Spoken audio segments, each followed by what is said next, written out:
I'm back. I'm just doing some reviews today, and my first one is here. It's the Joker hardcover.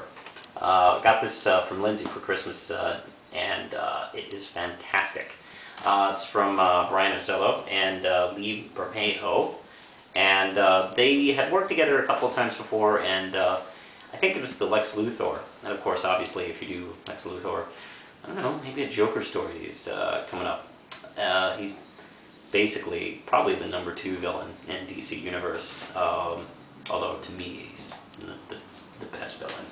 And there's been some discussion on this book in exactly what continuity it takes place. Some wonder if it takes place in the regular DC continuity, or does it take place in the Christopher Nolan Batman continuity, since obviously he looks just like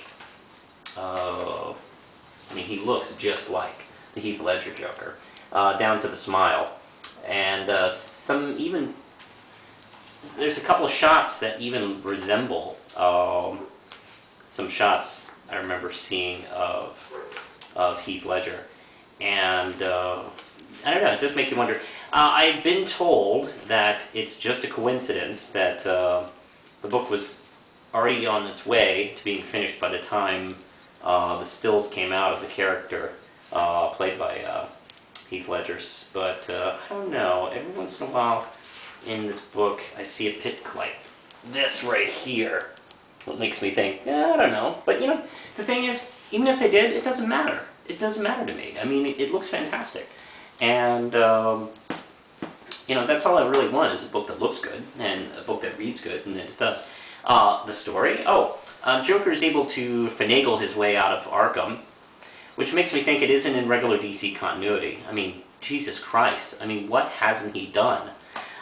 If it's in Christopher Nolan territory, then it might be a little more believable. But, you know, to be honest, I'll just take it at face value of what this book is. Actually, he doesn't.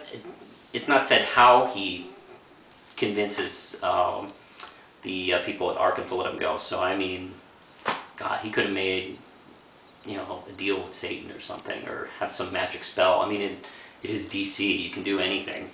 But that's not really important to the story. The story is really, let's see, I think it's seen through the eyes of one of his henchmen, Johnny Frost, and what it's like to actually work for this fucking guy. And it has its ups and downs, let's just say that. It's really terrific as far as some of the action sequences, some of the crimes he commits, and Batman doesn't even show up until the end, so we're just with the Joker. And Harley Quinn is in the book too, which is fantastic. Because, you know, I was really excited when they brought her into the DC Comics continuity, and they almost instantly broke them up. It's like, why do this? It frustrates me. It's like they just put her in because they had to, and like, okay, fine. Oh, we're gonna break them up. You know, I have them together a little bit. I don't know. They've recently gone through a breakup in the books, and I'm not sure what Harley's doing right now. She's kind of just hanging around at the moment, and Joker is, I think, MIA right now. Because if R.I.P. didn't happen, well then he probably didn't disappear in that explosion, so I don't know where he is. Although she might be seen. Well, actually, I'm going to talk about that a little bit later. But let's see, she is great. She doesn't talk actually in this book, which is interesting, and it actually makes her look all the more sinister. And you know, to be honest, I really like that. I think way too many fans and creators find a little too much sympathy with the character. And you know what? She's not a nice person, okay? I know she gets abused by the Joker, and it's really terrible. I do feel sorry for her, I do. But she looks at the Joker and goes, that's the guy.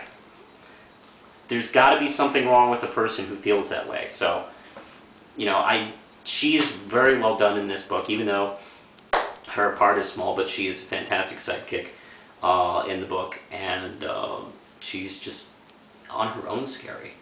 And I just like the work here. It's a fantastic piece, and I give this 5 Ram chips. If you like Batman, who, by the way, does show up at the end and looks badass. If you like Batman and the Joker, this is a great book. I would put this, I'm serious, I would put this alongside of Killing Joke and Mad Love as far as great Joker stories. Enjoyed it quite a bit.